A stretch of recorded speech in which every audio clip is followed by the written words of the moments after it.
Hello, everyone. Welcome to another episode of GHE Diaries. Today, we have with us Sebastian, who is currently in Amsterdam, but is originally from Chile, right? Welcome, welcome, Sebastian. How are you doing? Thank you. Yeah, all good. As you say, quarantine and experiencing this new normal, working as the vast majority of people, but happy to have this opportunity to talk and to discuss a bit about the experience that I had with the GHE, because this also takes me a bit of the routine of the last couple of months. So let's just dive into this conversation, right? And I guess the first question I probably have for you, and I know the answer, but let's for our audience, how did you first hear about GHE? Yep. Well, so fortunately through work, we were running a program around let's say impact investment, where we wanted to and try to identify different organizations around the world that truly embrace the concept of using tourism as a force for good. And then throughout this program, a couple of years ago, part of the runner-ups of the selected group that we invited to Amsterdam for, call it, or you can see it as some kind of incubator program, was a GHE. And immediately, already since the beginning, already during the application process when we were doing the selection, it already struck us a lot, the concept of GHE, because it truly matched what we saw as sustainable travel and as impact, and also as using travel tourism as a force for good that could be very transformative. So that was like the first time that we got into contact with them. Can I ask which particular village did you electrify? We went to Ralakung. It was one of the most remotest villages to be electrified, and it was like a very nice story behind it as well. When the villagers as well knew that team members were walking towards another village, and they waited for them, like in this frozen river next to a cave, asked them to come. So there was a very nice story behind it, and also it took us quite took us like 4 days to get there as well. So that is also shows you the remoteness of it, but also fun. 2 days of hike, sleeping at almost like I don't know, it's like 4,000 or a bit more, 1,000 meters as well. The fact that we needed to adapt quickly as well because of the weather and some other situations as well. But that's part of the adventure, and it's also very nice once you get there as well to to just to just notice for a moment and absorb and understand where you are and what is it that you're doing. That's actually here, and probably that tells us. I have not been on an expedition myself yet, so probably for me as well, it tells me that the level of professionalism that the folks at GHE have in support in terms of supporting the participants is exceptional. Exactly, they've been doing this for years already, so they know what they're talking about. They know what they're doing. They've been themselves, on terrain and on the field. So like it's not that they are contracting, let's say, other parties and never have been there. They have actually been on the field, everyone, and of course they rely on local teams or whatsoever. But at the end, they have the hands-on experience, so they really know, and they've been learning as well with the years, so they know exactly what they're talking about and when are the right timings. Which at the end, it was much more concrete as well once I arrived, to see as well like how every little detail is taken care of. And how were you able to, work out the finances for your expedition? I know you shared, earlier that you had some savings for the travel. Yeah. Was that enough for the overall expedition, or were you able to, you looked at other avenues in order to finance your expedition?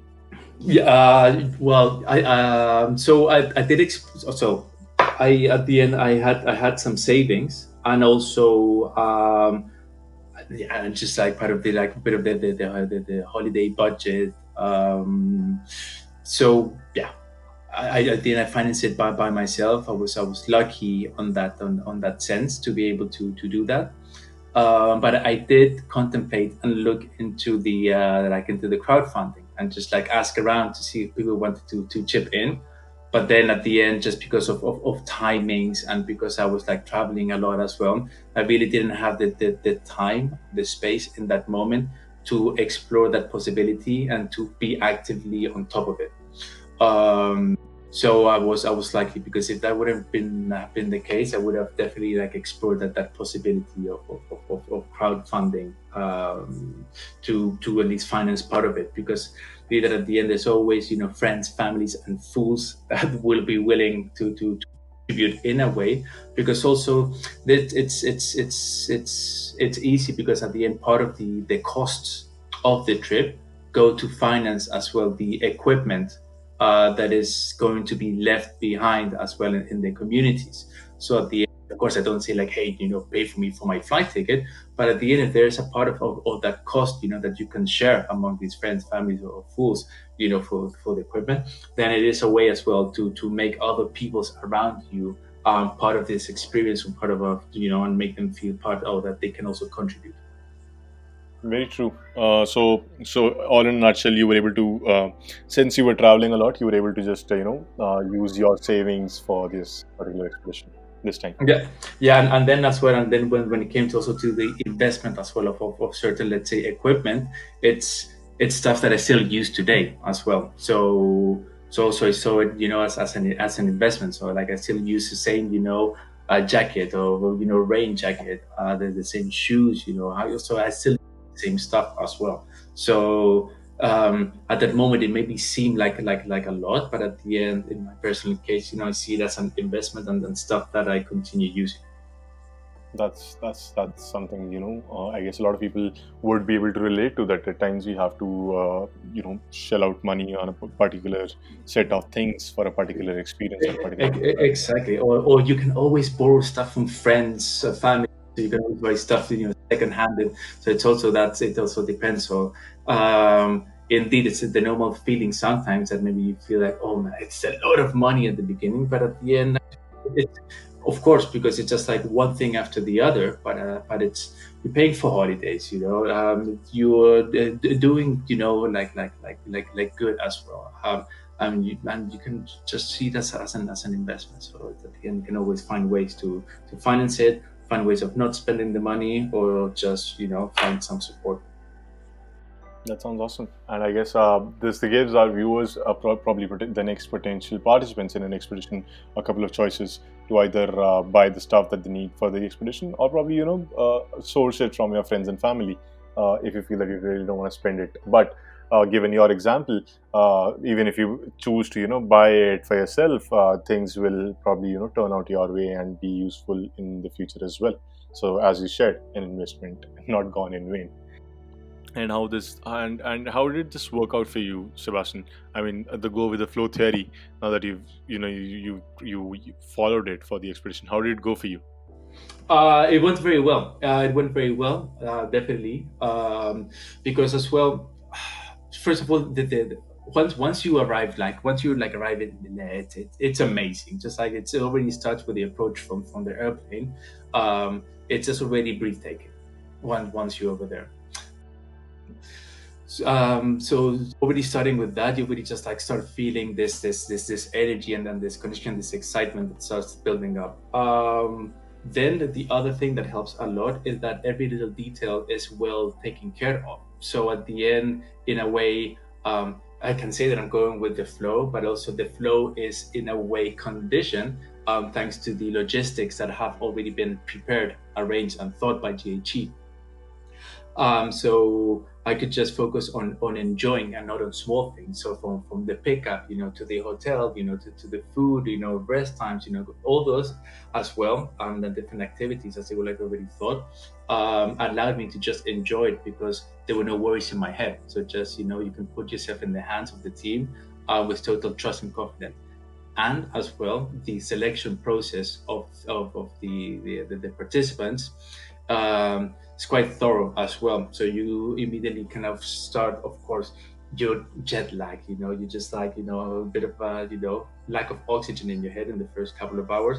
But once you adapt to that, you have the chance of meeting people that are in the same journey as you. So that as well opens up to just let things go, and you just don't feel as isolated in many ways. That's a good advice, Sebastian. Thank you for sharing that. And how was it like for you to actually be able to electrify a village, make an impact on someone's life for a lifelong? How was that feeling like? It's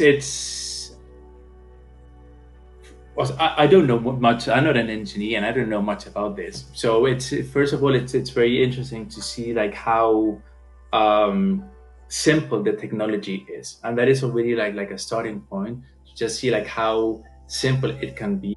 We can just be overcomplicating stuff. So that was the first thing that blew my mind because I could even understand it. I'm like, okay, this is fantastic. So this is very good. And at the end of the I think like it's not about me or us or how do I feel about it. I think it's more about understanding, also what it means for the community itself.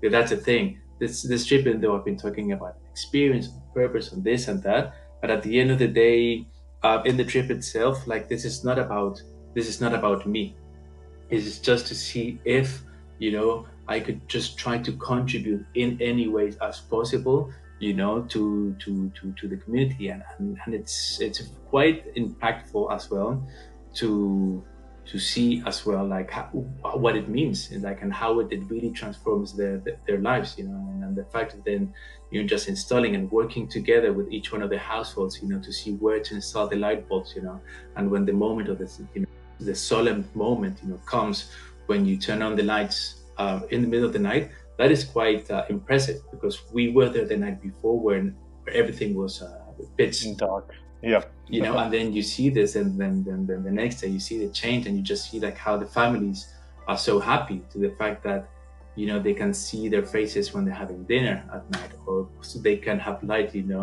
for their prayers so that is quite interesting to see and then it's just like a moment of reflection as well to appreciate much more the things that we might take for granted and that was a bit more of the thought process behind it so it's more like a kind of like an eye opener or like a bit of a moment as well of reflection. Yeah, so that's the thing. I think it's more about the communities themselves, the people better than for myself. That's wonderful. Thank you, Shedna. This is really inspires me as well. In terms of, I mean, such simple actions on one's end, on someone like my end or your end, can make such a big impact, such a huge difference, make such a huge difference in someone else's life, right? Exactly, and it is like changing, and I think it's just interesting to see as well that the way that the community approaches it as well. They see it as a next step, but they're like so happy as well in the way that is configured right now, and it's just like a little addition or something contribution hopefully that we can do, but that's a lot of thoughts and emotions in it because it's just interesting just to see. Tell me. And now that you've done the electrification, Sebastian, how was it like for you? Probably what could be one key takeaway that you've taken up from your expedition, and something that has stayed with you since ever since, and something that you use in your day-to-day life. Any such thing? Turn off the lights. So to turn off the lights. To turn off the lights. Don't leave them on. No, that was a bad joke. It's a kind of joke. I'm sorry for this. No, but overall, it's always about especially for example when I try to travel, back in the days, and trying to look, for either experiences. I'd always try now to really be very careful and understanding the impact behind it, and hopefully that it's something tangible because I've seen like in a lot of cases, certain organizations talk about, the social impact that they do, and and this and that whatsoever. But at the end of the day, it's not real, and it's just Uh-huh. story. And I've had the opportunity of being in different places in the world and trying to engage with what they call themselves as social entrepreneurs, but it's just for there's just storytellers and in this case it was what struck me a lot was to see that like at the end it is possible to make the impact very tangible as well so one of the things as well that I try to take along in life is to always try to look things in a more holistic way and also try to make sure that the impact even though it can be like difficult to measure whatsoever just to make it concrete as much as possible. So whenever I perform different actions, if it's traveling whatsoever, I always try to look for things that are much more concrete when it comes, especially to the impact of the trail that you leave behind. And also that at the end, we need to respect that as well. I don't know how to say this in the best way, but at the end, this things are not about us. It's always good to have like a high level of empathy as well, and to do things out of like pure intentions, to say so, and not just for not just not for, just not to tell the story, but to feel good about yourself. So it's quite a humbling experience as well, and quite eye opening. And that is something that I always taught me, and that I still carry that nowadays. Definitely. It's been wonderful talking to you today, Sebastian. Thank you for sharing all your insights and your experience in general as well. Any final thoughts that you might have for anyone listening to this session? Any final thoughts? Um, well, especially for anyone that would be listening to this and thinking about joining, I would just say don't think it too much, because this is like a life experience, that is only positives around it.